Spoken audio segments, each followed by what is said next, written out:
Good afternoon, everyone. It's really great to be joining you another time to talk about another topic concerning intellectual property rights law and what it means to you. Now, today's workshop will focus on copyright interest and technology matters. And, it's for an hour, so I won't address everything in this section. Perhaps we could have future sessions, or it would be more suitable for a training session. But today I would like you to at least grasp the basic concepts and understanding of what copyright means to your business. And if you're in the technology field, what it means to you and how you can apply it to your technology. And if you're not in the business, what rights you have as a user. For example, you're using a specific app or a specific digital platform.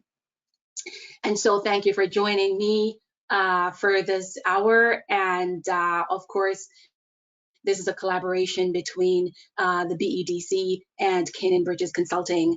And you could have been elsewhere. Thank you for attending today.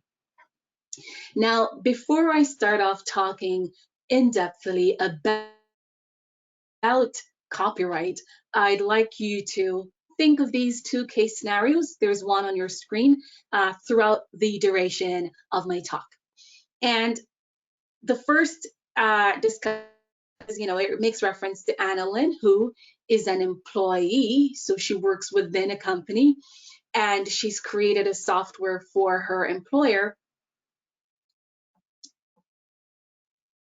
She's created a software for her employer and she wants to collaborate with an open source group to create a database that can easily capture and analyze large amounts of data related to climate change and to sea level changes.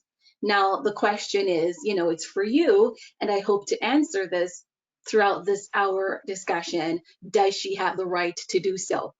This is one situation that involves the use of copyright interest. And so I'll briefly just, go over what I've just said. Annalyn is an employee. She works within a company.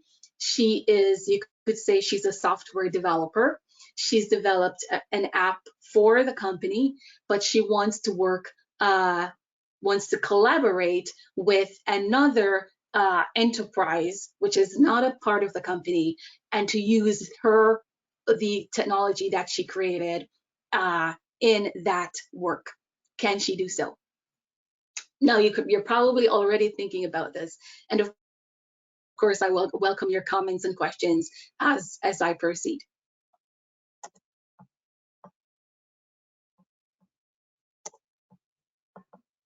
Now, the other case scenario is, we're hearing a lot these days about NFTs, meaning non-fungible tokens. And again, this involves a consideration of the intersections between copyright protection and technology. So in this current case scenario, Boyd and Jay, they're both friends. And in 2008, they recorded and posted a YouTube clipping, a 1-minute YouTube clipping of when their national soccer team lost for the first time when playing against another country. And now Boyd, so bear in mind, it's not both persons now, but one of them wants to mint an NFT, wants to make a token from this video because it has gained so much views, 25 million views. Does he have the right to do so? Again, whether or not he does pertains to copyright law. Does he have that right? Is any copyright vested in him that would allow them to do so? And so these are a few questions that should be, or thoughts maybe going through your mind right now as to how would these situations be resolved. Now, in the talk for today, I'll talk first about what exactly is copyright protection, or what is a copyright and why it matters to your business.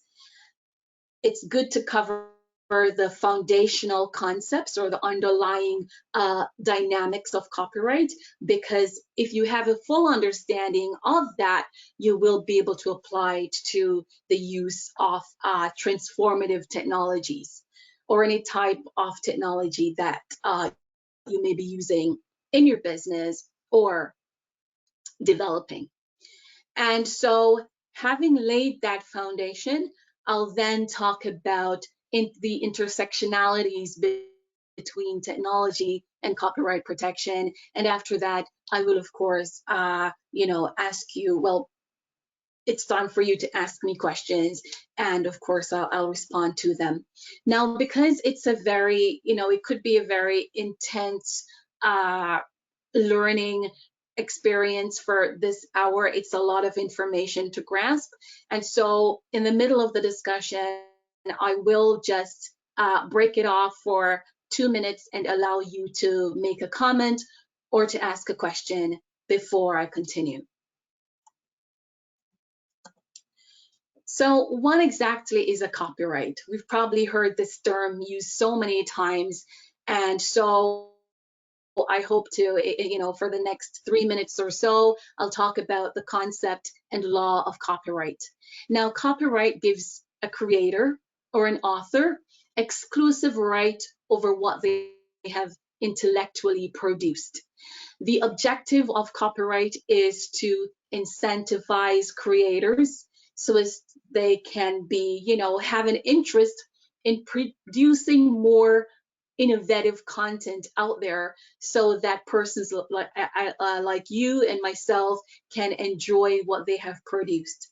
It is related to the creative economy in the sense that it promotes the creative industries such as music, literary works, music publishing, animation, films, dramatic works, and so on. Now, there tends to be a tension between the development of the copyright interest, which is, could be the technology, the software, the music, the film, by creators and user rights, right? So how do you, often there's a debate as to how can we create a balance between those who create these type of copyright works and those who access it. Because frankly, a lot of times we do want to access this information or to these works, to these music, to these technologies, and sometimes without paying for them. And this creates, an imbalance where the creators are not being paid for their work or not being paid as much as they should. And so what copyright law seeks to address is to ensure that creators are recognized legally for their work, to say, I am the owner of this copyright and I have the exclusive right for a period of time over how you can use it. Now, in terms of these exclusive rights, it gives the creator the right to decide who can access the creation. So it could be the technology, could be the book, could be the movie, the film, the sound recording. Also to decide how it is distributed to the public, whom it is made accessible to, and where it's made accessible to. So it provides you with a bundle of rights, even in terms of who can adapt your work or translate your work. And these are not indefinite rights. So you'll find that countries will recognize copyright for the life of the author or the creator of these works, plus either 50 years after death, 70 years after death, and in some countries, 100 years. And the 100 years applies to Mexico, Jamaica does that as well. In some countries, it's 95 years. So it varies. So these are the economic rights that are emphasized a lot when you think of how can you commercialize your copyrighted work. Now, copyright also gives you moral rights, and the moral rights are something that you can never part with. It's yours for the duration of the copyright term. The moral rights pertain to the integrity that you have concerning the work that you have created. For example, you may have published a book and you've distributed the book for distribution or sale in Bermuda, in the US, and the EU, and you have a publisher in Switzerland who's not a part of the EU, but a publisher in Switzerland, and they've decided to use your book in a way that you're not keen on. It could be morally reprehensible, it could be distorting your name, and so you have a right to say, although I've given you the right to make an adaptation of my work, but I have not given you the right to publish my work in this way because it distorts my image, or it's totally contrary to what I stand for morally. So that type of right you can never assign. So whilst you may be able to assign your copyright to a licensee for the purposes of commercializing what you've created, but your moral rights remain with you. However, you do have the right to waive it and say, I am not concerned with what you do with my software or with what you do with what I've written or what I've created. And all of these bundles of right are there for creators to monetize, as long as they have the opportunity and the right mechanisms to do so. Now, on your screen, you will see this really old manuscript, and I've included it as a point of history in terms of the foundational underpinnings of copyright law. Now, the first copyright law originated in Britain, and this was in the early 18th century. This was in 1710, and it was called the Statute of Anne. And what it sought to do is to provide rights to writers of books and manuscripts and so on, because once they wrote their book, they had to sell it to a printing guild. They could not join these printing guilds, and they were provided with no form of remuneration after they had sold the book to the printing guild. And so the Statute of Anne sought to recognize authorship in creators' work, in what they had produced, and also to provide terms of copyright protection for authors. So for example, it provided 14 years of copyright protection for persons who had written manuscripts, books, and so on. Now, these were the early years of copyright law, and there are two treaties, international treaties, that are important to our discussion today. The first, the Berne Convention, and this came about, call it 100 years after the Statute of Anne. And what it's sought to do, it's very relevant today as well. It's still in existence. Many countries, or most countries around the world, have signed on to it.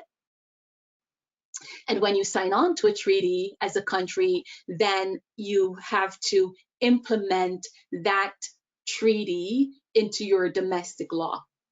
And I've noted the Copyright and Designs Act of Bermuda at the bottom of the screen to indicate that your Copyright and Designs Act does contain provisions that reflect the Berne Convention. So what the Berne Convention did at that time, and what it does now, is to widen the scope of copyright protection to creators. So it covers not just literary works such as books, poems, but also artistic works. So this could be architectural works, sculpture, musical compositions, whether or not it's the lyric or the music behind it, it's dramatic works, it's choreographed works, it's a lot of different expressions that are protectable as a copyright. And you see this on your screen. And so that's relevant to our current discussion in the context of literary works. Now, the other treaty that is important to my discussion today is the WIPO Copyright Treaty. And WIPO means World Intellectual Property Organization. And this treaty came into force in 2002. So almost 20, call it 20, over almost 20 years ago. And what it does is it seeks to provide rights to creators who operate on digital interfaces. So this could be on the internet, or if you've developed a software, or could be, in terms of DVDs, at that time CDs, and so on.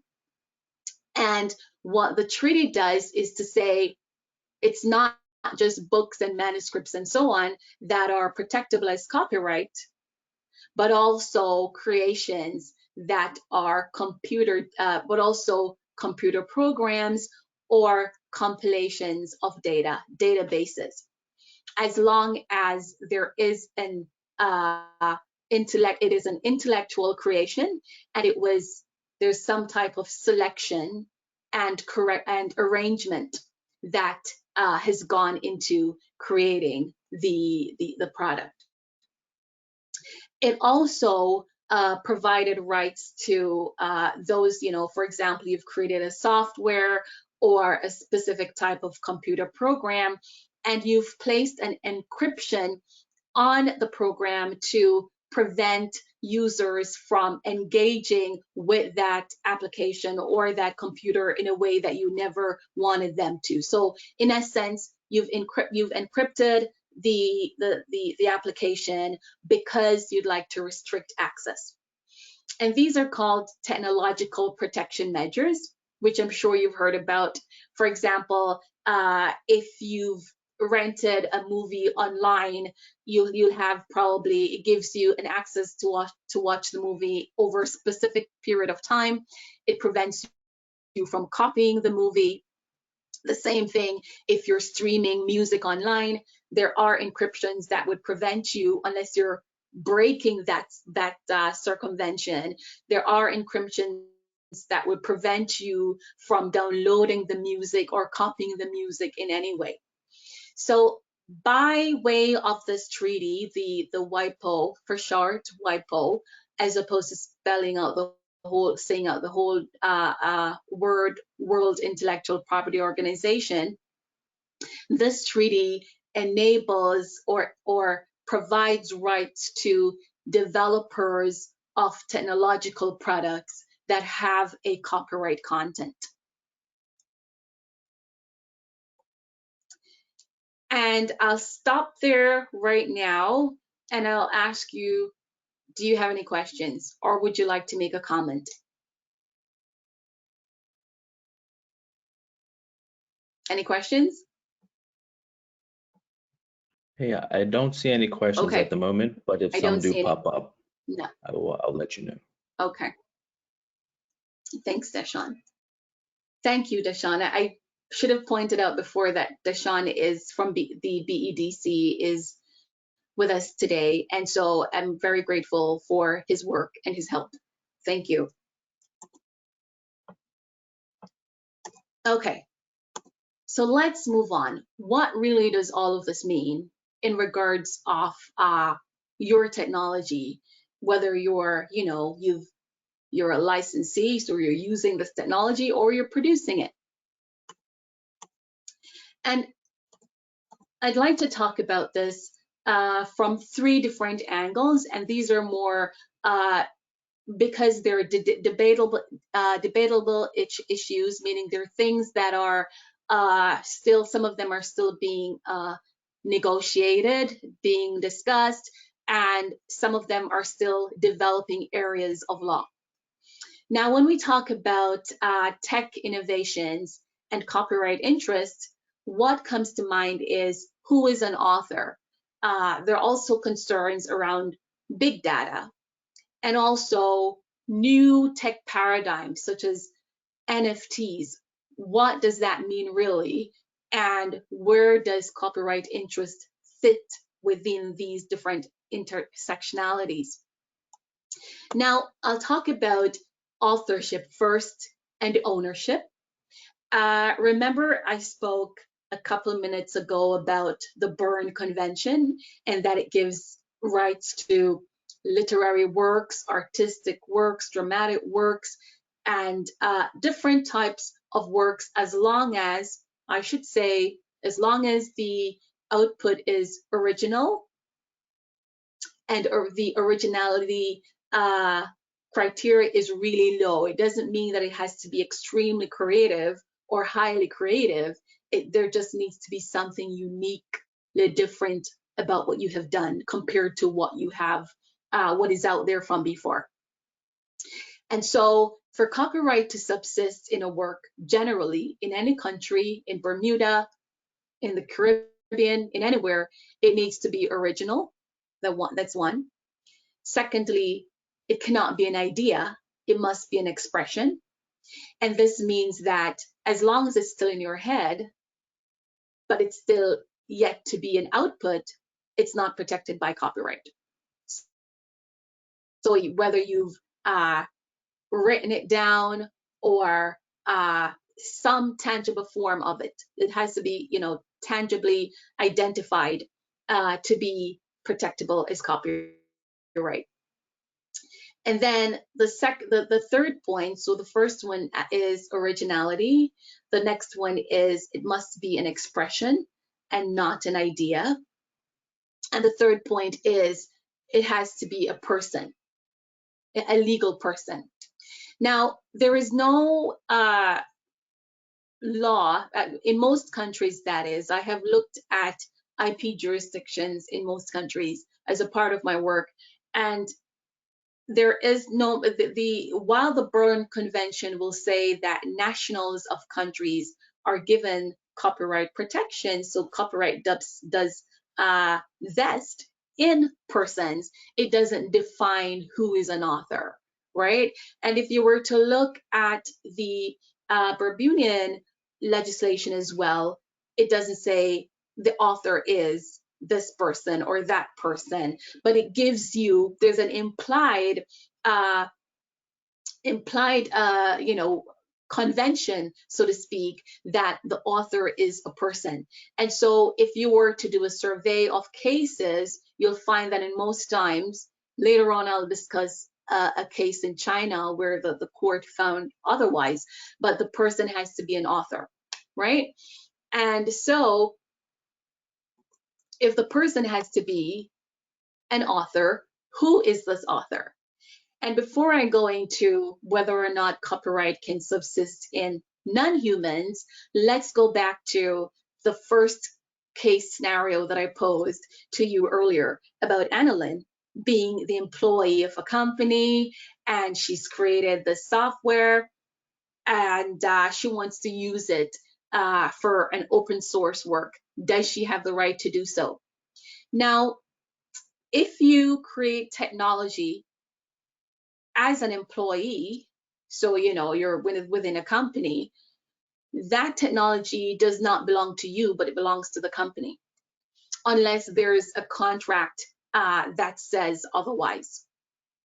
And so it's always good to look at your employment contract to look at whether or not it covers these intellectual property issues, including copyright. But most times it will say that any intellectual property created, including copyright interest, belongs to the company and not to the employer. So for Annalyn, she does not have the right to take that database, that program that she's created, to collaborate with the open source network. She can't do that because it does not belong to her. Are there any questions yet, Deshaun? Yes, we have one from Michelle White. So it said, with regards to moral rights to a copyright, if someone said that you can use a photo in any creative way suitable on a website, what should be shown on the website to show rights to use it? If someone says they can use, can you repeat the question? Sorry. So if someone says they can use A photo in any creative way suitable on a website, what should be shown on the website to show rights to use it? okay. So thank you very much, Deshaun, for being a part of this. Uh, the question, I'd like to make it clear as possible, just to make sure that I'm giving the right answer. So this person who has placed the photo on the website, are they the owner? Did they take that picture? And then the So second she, so point she, is, so yeah, she followed up. She said the owner took the photo.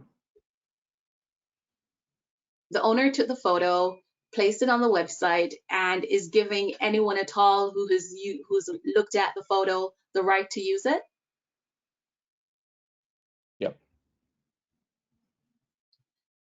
That's quite, that's great if you're giving everyone the right to use it. As a lawyer, I would also say you may want to be a little bit cautious, because what if they were to use the photo, especially in a distorting way, either to you, the photographer, or in a way that doesn't fit well with your public image. And so you'd probably want to put a little bit of disclaimer. So the best thing to do is to put a disclaimer on the website to say that there is no,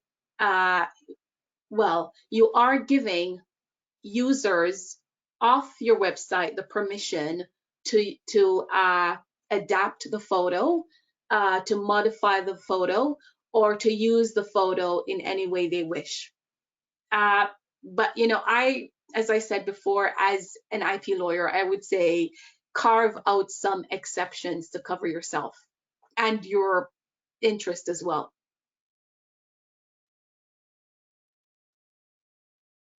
So we do have another question. If someone says, scenario, I have an idea for a new product. I implement the product and copyright it in the local legal system. That's it? Can you hear me? Yeah, okay, so the person has an idea for a new product? Yep. So they implement the product and copyright it in the local legal system. Someone takes that idea and travels abroad to then implement the idea where there is no copyright on it in another legal system. How is my product protected? Okay, so those are really good questions. The first thing I'd like to, I should point out is that, remember we spoke about the Berne Convention a few minutes ago. What the Berne Convention says, and which all countries who are members abide by, is that no formality is required for the protection of copyright. So not because there's no registration system in a particular country, it doesn't mean that the work is not recognized as a copyright. So that's for one. So even though it's in another country, copyright law may still apply. So for you, again, remember that the idea is not protectable as copyright or as any type of IP. So I believe what you're saying is you have an expression. So you've had a business idea which you've expressed in a tangible form, that you have registered as a copyright, and someone has infringed on your copyright and taken that idea and started their own work in another country. I would say, as long as you have evidence that your work is, especially if it's registered, it gives you more leverage, right? So as long as you have evidence that your work is registered, when you started it, you have different types of evidence, documents, and so on, including perhaps communication with this other person to say that they knew what you were going to do, then I would say you may be able to initiate a proceeding in the other country, even though there is no copyright, even though they have not registered it as such. But what I would like to know as well is, what exactly is the person doing in the other country, right? Because there are fair dealing or fair use exceptions to copyright protection, meaning it is possible for someone to use what you've created if they're doing so in a particular way. For example, if they're using it for research, education, private use, criticism, in some countries, satire, parody, then, and if they're not using it for, benefited from it in a commercial way, it can be seen as fair dealing, and then there would be no infringement. So it really depends on, a few little issues, which if I don't cover today in the entire webinar, like the last time, I'll do a little two-pager and make it available to everyone. So just one last question, and someone asked, what is the cost to copyright a technological idea? What is the cost? Well, thank you. The cost is actually, so say expression. If there's one thing you learn from today's workshop, use the word expression. So the idea is in your head, right? And once you've expressed it on paper or computer or so on, it becomes an expression. So the idea is not protectable. Copyright is registration is one of the cheapest forms of IP registration that there is. For example, in Canada, it's below, it's like $100 or $50 or so on. It's very reasonable to register a copyright. So it varies between countries, but it's not expensive. So you're looking, in most cases, below $100, $200. And if you're talking about US currency, I would say below 200 US, 100 US, and so on. Unless, in the US, what may happen is if your work is your technology, your software, if it's examined, for example, a database by the Copyright Office, and they believe that it's not original, they believe that you're not the author, then, it may be denied. And then if you were to appeal it, it may cost you more at that time.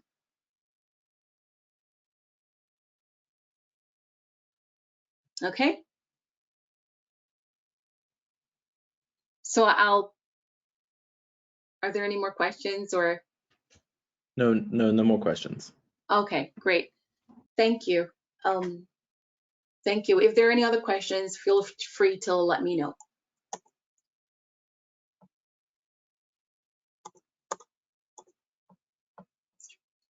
Okay, so moving on from, the employer-employee relationship, can non-humans own copyright? Can they be authors? And this is important because we know that one of the requirements for copyright protection is there needs to be an owner, the owner needs to be the author needs to be a legal person, the legal person, can they be non-human? Now, very commendable in Bermuda and also in the UK, it is very possible that for computer generated work, so whether it be literary works, dramatic works, musical or artistic works, can be that are computer generated, can be protected as a copyright. And notice, and this is in, I've also noted the URL at the bottom of the screen. The slides will be made available to you after the presentation, and so you will be able to access the URL as well. So it's very possible in Bermuda for literary works, musicals, and so on that are generated by computer to gain copyright protection as the Smith. Sorry, I'm trying to look at your name to see who asks the question about the technological expression that they would like to be protected as a copyright. So it's very possible for that to be done as long as the 3 criteria are there. But notice it doesn't say that non-humans are authors, right? What the Bermudian law says and the UK law is that the person who has arranged the creation would be the author of the work. Now, in other jurisdictions, it's not so clear. For example, the Canadian Copyright Act is not so specific as this in terms of noting computer-generated work as being protected as copyright, but case law does speak to it as such.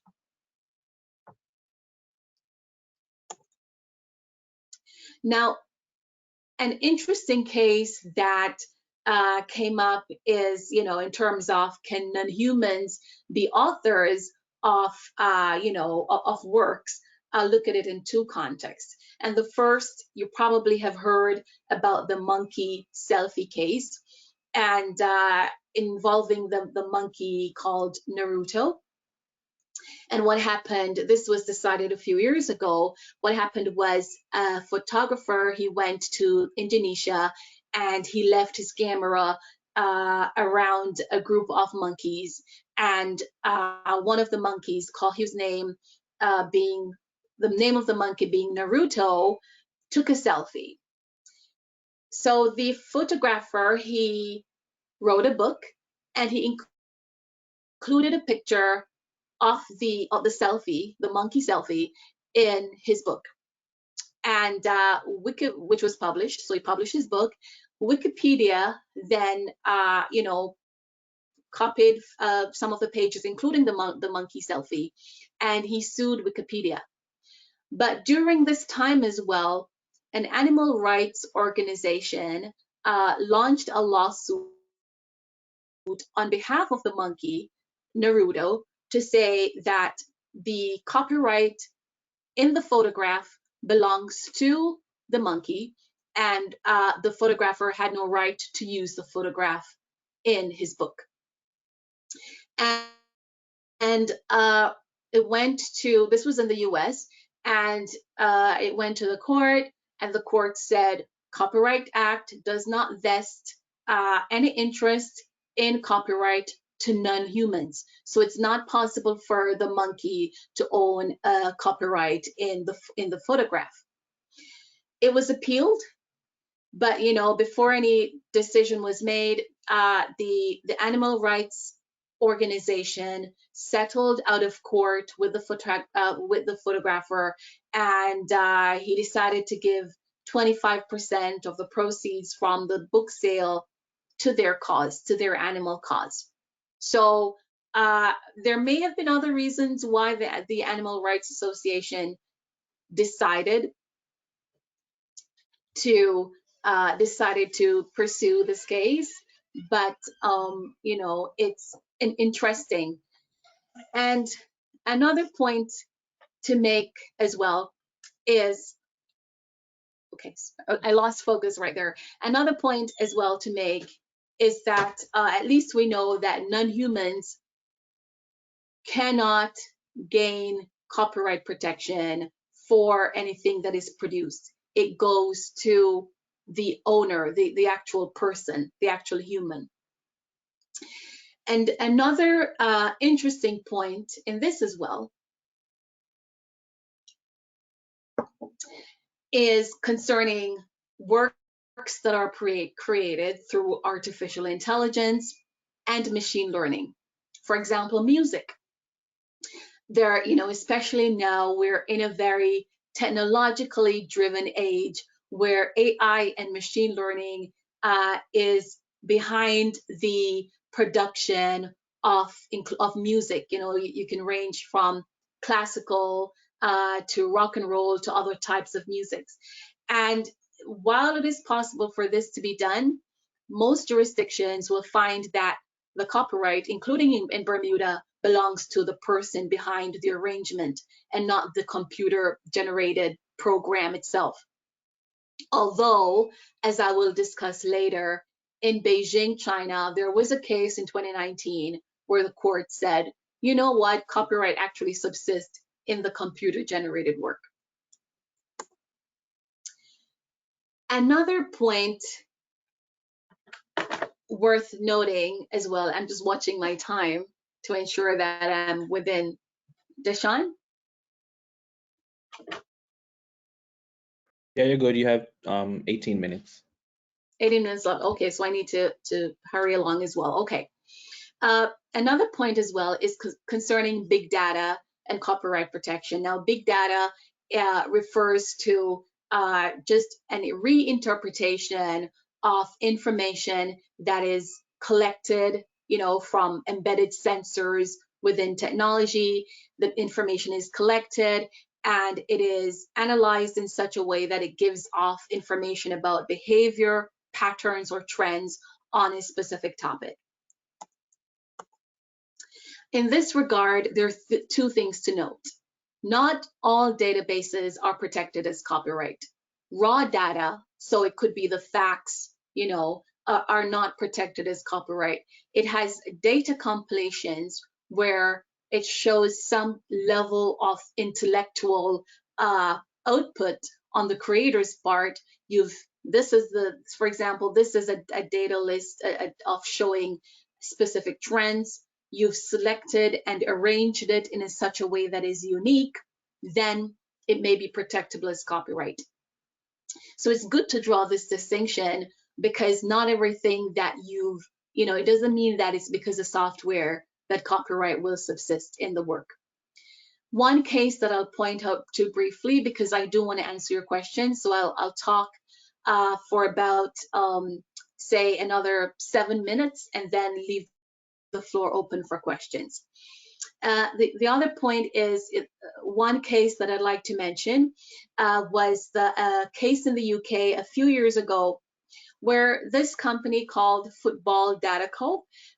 They were involved in matches, in conducting football matches in the UK, specifically in Britain and Scotland, and they published these football fixtures, which they placed it on their website with penalties and scores and all kind of things. And Yahoo decided to use much of their data for their own purposes. So they sued Yahoo. And the court said, you know what, your work is not original, meaning the football fixtures, there's nothing original or creative in what you've done. It doesn't matter that you spent a lot of time, skill, and time in doing it. If it's not original, it's just not protectable, which is interesting. Now, another point as well is a case that happened in 2019 involving, again, another database generated work. And in that case, someone saw a news article on the internet, and they decided to use much of the article to make their own article. And they added some analysis, some statistical data to the information. The owner sued them. And in Beijing, the court decided that although you've infringed the copyright because it's not your work, but we observe and we notice that there is actually copyright in the computer generated work. So, but because the Chinese law does not grant copyright protection to computers, we cannot say the computer is the author. So don't be surprised if within the next few years, laws do change to recognize greater rights for these artificial intelligence and machine learning created works. Very quickly, I'll talk about non-fungible tokens, and this goes to the first case scenario that I mentioned at the outset. You probably heard of NFTs. These are unique digital tokens that are deemed to be, unique because they have unique identifiers on them. They're associated with usually something memorable, an event or music or an object, something that happened at a specific time in where it was significant not only to the persons who own the right, but to others as well. And the practical example of this that I gave was of the two men who were watching a soccer game. It was a very significant game, not only for them, but for the country in a whole. And they're seeking to have an NFT minted from this. You've probably heard about this in the context of a digital art that was sold earlier this year for over $6 to $9 million. So there can be, it seems to be a lucrative industry, but there are cautionary points as well. Two things to note really quickly about NFTs. One is ownership. Do you have the right to mint the digital asset? Because sometimes what happens is there is a copyright existing on the art or music that the person wants to mint an NFT from. And if an NFT is minted from a work that's protected by copyright, it's infringement. And so that's one cautionary point. The other is, so you've bought an NFT. Great. What rights do you have as the owner? One thing or a few things to bear in mind. You don't own the copyright in the work. The copyright still remains with the owner, the real owner of the digital art. What the NFT gives you is the right to use it on certain terms. So say, for example, the license may say you have the right to trade it, to sell it within specific jurisdictions, to sell it to deal with it, to rent it out, or distribute it up to say 500,000 US dollars and no more. So it doesn't mean that because an NFT is sold and owned, it doesn't mean that the copyright owner has lost copyright interest in the work. And that's a few things to bear in mind. Very, very quickly, what about open source? Open source means the source code is out there and it's available for use. You can use it to develop your own software.